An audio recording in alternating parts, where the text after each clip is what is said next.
prologue. I'm going to try to be scary, but my voice is often mistaken for a petite teenage girl. All Hallows Eve, the year 1991 AD.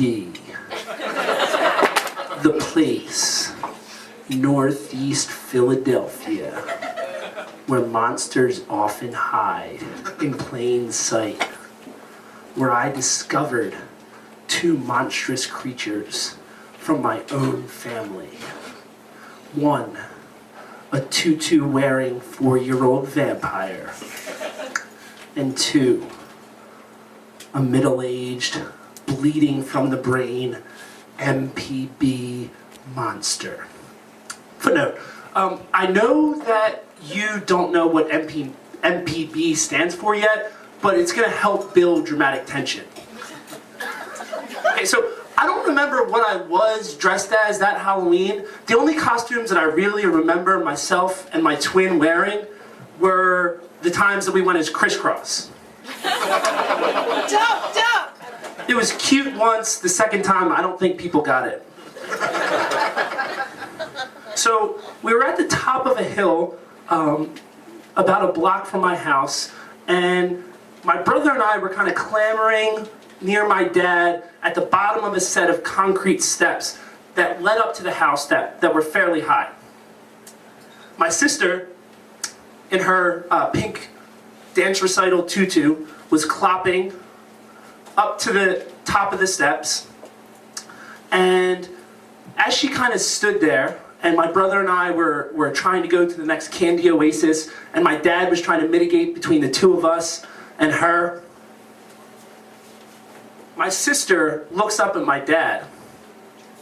My dad's at the bottom of the steps kind of waving to her to come down and trying to grab hold of the both of us, and he waves to her to come down. And at this point, my sister has like these adorable little front baby teeth that are sticking out, and she's smiling, she's having so much fun. And that's where the story begins. I should point out, my father has a horrid disfigurement known as MPB, male pattern baldness. So anyway, my sister's at the top of the steps, and instead of walking down the steps, she presses her feet into the ground, and she lunges into the air.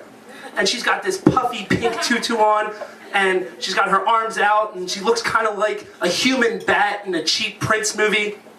And she's flying towards my dad, and she's got her mouth open, smiling, and my dad's there, all bald, and she's flying towards him, and he steps in to try to catch her, and she lands and he catches her, but not in a traditional sense.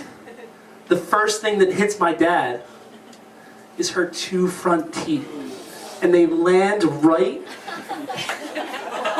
on the top of his male patternly bald head.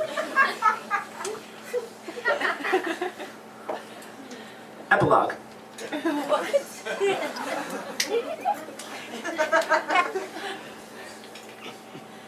I want you to picture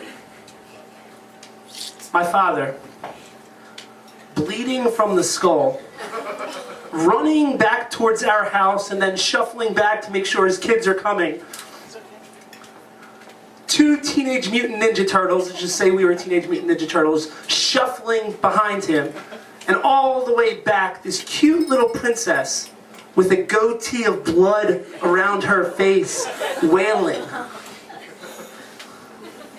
Would not you have been spooked?